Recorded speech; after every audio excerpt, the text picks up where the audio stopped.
To do a video which essentially is about how to increase influence and potentially make about an extra $1,000 or more a month uh, as a rabbi without getting a different job or working a million extra hours or leaving the field.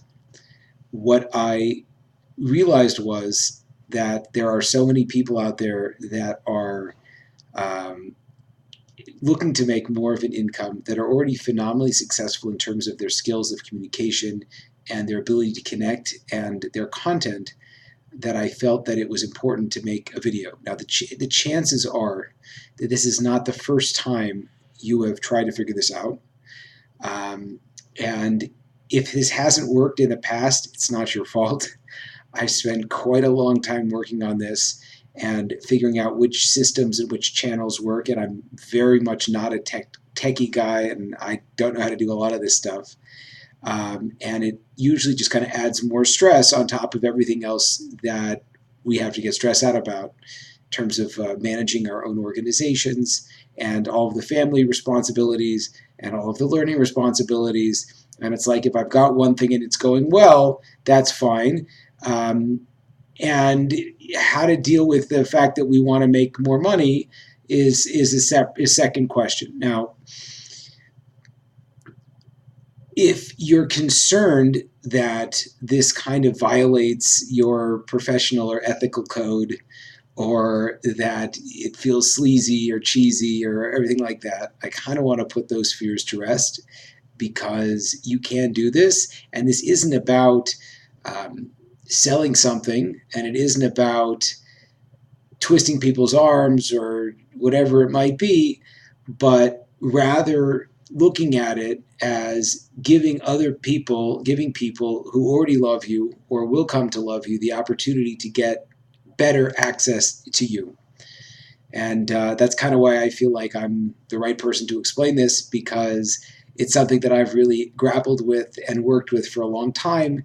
And thank God I've been able to see some success and some movement in this area, and have really kind of gone through the challenges of, you know, making that income and then it not expanding as fast as my family expanded. And then, but at the same time, I really liked what I was doing. And I love teaching, and I love the idea of spreading Jewish wisdom and Jewish ideas, and how to connect more. And yeah, I mean, we could learn other skill sets, and I think that a lot of what we do and do effectively is, is in the area of sales and advertising and marketing. I mean, it's a lot of it's there, and it seems like it's not such a big jump to a commercial field, but at the same time, it definitely requires a lot of time to do such a thing. And also for myself, I'm not nearly as passionate selling a product as I am being myself, talking about myself. And I have all this content that I've spent years building, and I love affecting people and I love sharing that. And so leaving that so I could go, quote, make more money was difficult. And as I was told by quite a few people in the field, as I was trying to figure out leaving outreach and going into it's like, first it was like commercial real estate, or it was financial services. And again, all these things are great. They're all helping people, but it just wasn't where my passion was. And I remember being told, like, oh, you rabbis are a dime a dozen.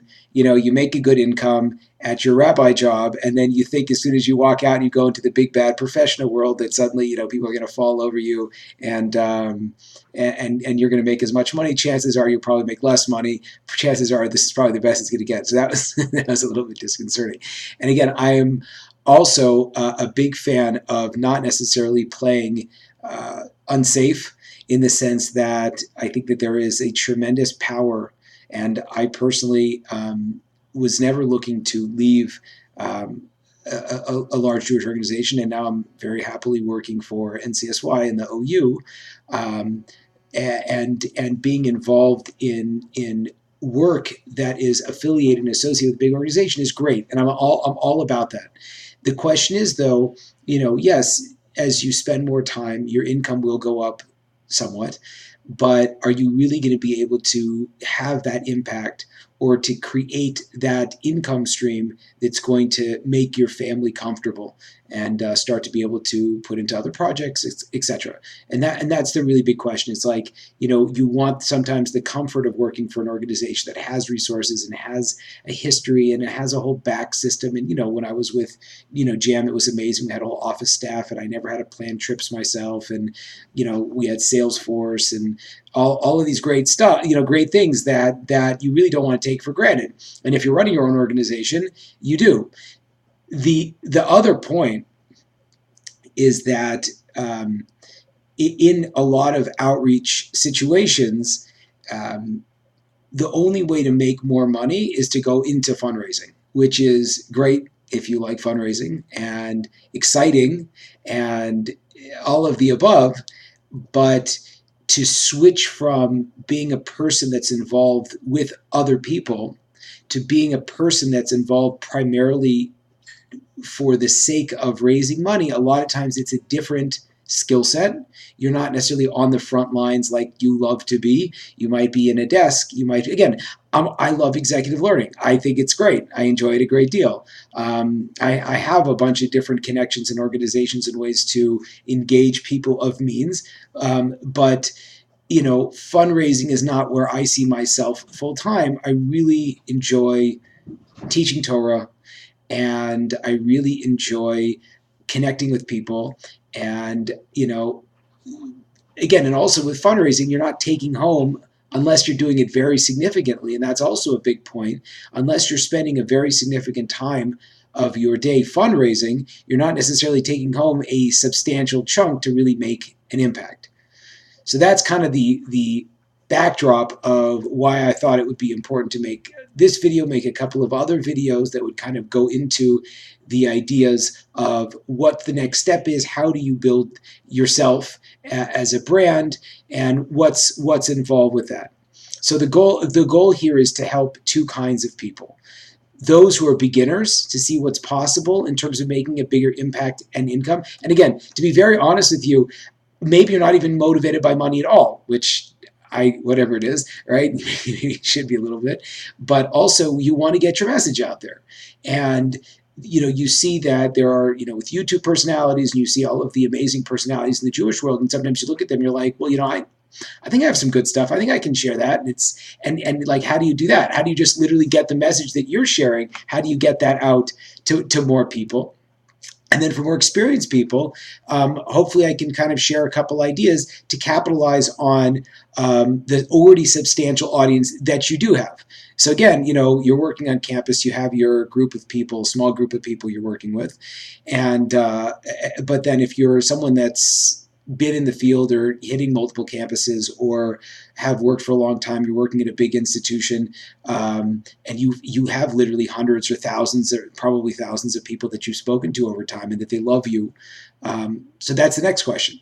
How do you get those people how do you offer those people more connection to you in a way that will genuinely help them and also provide more income for yourself? Just again, a bit of backstory about me was that I was really happy working at UCLA, and I did that for 8 years, but I saw the writing on the wall. We had a lot of kids, and we didn't really know how to make extra money, and it was really difficult for my wife to be hosting all the Shabbosim. And I as I remember speaking to a lot of the guys who were in the field for a while, it was like a sad reality, because either I was going to have to leave my job or move to fundraising or stick it out and then just go more and more into the red, or work another 1,000 hours or whatever it was. And also because I had stayed in the position I was in, I really didn't have a lot of professional development. Again, and it's not a bad thing, and I think that a lot of the big organizations are getting really good at that. I've certainly been very happy that in my role with NCSY that professional development is a big component of what they stress at the meetings. But an organization doesn't necessarily have time to professionally develop their people. They have to worry about how they keep the organization afloat and how do they just keep hitting those very how do you be successful in pushing the success and etc. So that's not the point of today, is how, building this organization, but suffice to say that if you want to build yourself professionally, you might have to take more responsibility for that. And so I was pretty stuck, and I started to think to myself, how am I going to get myself out there, and how am I going to make more money, and how am I going to do it in a way that didn't take all of my time and didn't require me to quit my job and allowed me to do what I like doing. So it's only a very small request. And thank God, over the past, now it's been probably about 4 or 5 years. And again, I'm saying that this doesn't happen fast, which is why I think that, again, if you have a bigger audience, it could happen fast. But that's why I think you should start thinking about it now and getting into it.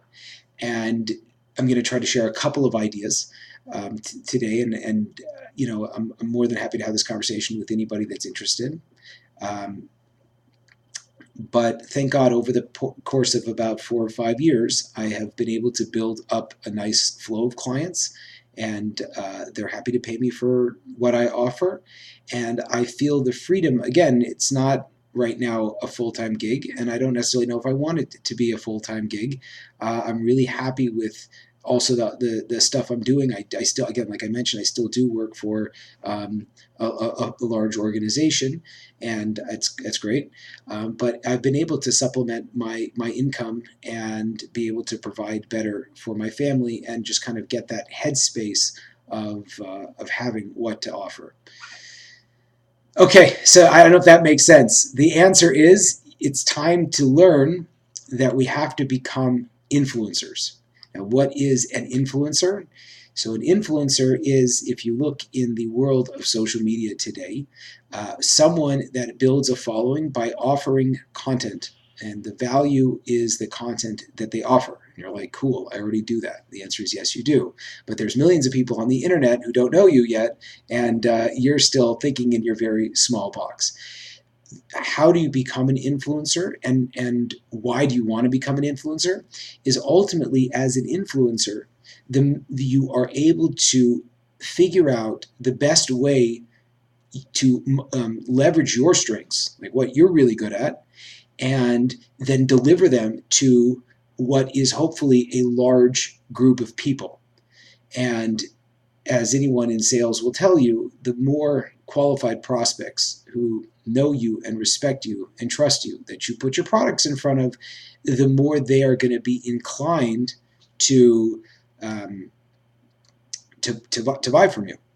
And depending on how much time you have, you could figure out which type of content and method of content you want to produce so that it will work with your schedule. Obviously, certain things are higher paying than lower paying. And the other question would be, how much time and how much capability do you have to do something like this yourself? And how much do you want to outsource? I happen to be a massive fan of outsourcing, because yes, it might cost more, but someone else will probably do it better than you, and you can focus on what you're really good at. And again, I'm just sort of using myself as an example, but I love content. I love creating content. I love talking. I'm not a guy to sit behind a computer and edit and all that kind of stuff. I don't really like doing it. And so I like to be, to the greatest extent of my abilities, in front and doing the stuff I like, and then figuring out how to automate or to create opportunities for other people to do the stuff I don't like to do. Okay, so again, an influencer is someone that provides as the value that they're giving content. How do we start to build a following? So the easiest way is to utilize one of the many free channels, and I would advocate using multiple channels to leverage ourselves, to talk about ourselves, to use ourselves in the very best way that we do. So some of you write, some of you talk, some of you are good on video, some of you are good on all three, right? I mean, the ideal is, and you see that the world is moving more towards video, and the platforms, and because of the technology, everything like that, like it's very easy just to turn on a camera and record. And I think the important thing to point here is, where are you most authentic? So if you clam up and freak out on video and you're pretty boring to watch, so you can learn how to do that. But if you're a great speaker, so maybe the better move would be to try something audio based. And if you're a great writer, then the better chance would be to try something written based. So look at yourself, if it's just like you gotta do you, what would you like to do? And then think to yourself, and this is a second very challenging part, of which I'm not going to go into all now, but develop a curriculum. Develop a curriculum. Now, anyone that's been in the game long enough, and I've been doing this for over 10 years now, and it was happening to me after the first year, I didn't have an agenda when I spoke with people. My goal was just to get them talking and then share where I was coming from based on where their needs were. So when it comes to developing your own curriculum, it could be at times challenging. So the idea would be, figure out, what do you think the ideal person that you want to talk to. And again, I think a lot of us have a different avatar, a different group of person that we resonate with. Maybe you like speaking to teenagers, maybe you like speaking to college students, maybe you like speaking to young professionals, maybe you like speaking to working dads. Like what area do you feel that you have had success speaking to in the past? And then start to think, who am I talking to, right? What is this person's problem? So if you're speaking to a young professional, one of the areas that are oftentimes commonly brought up is the process of developing yourself in order to be a successful parent or a successful spouse.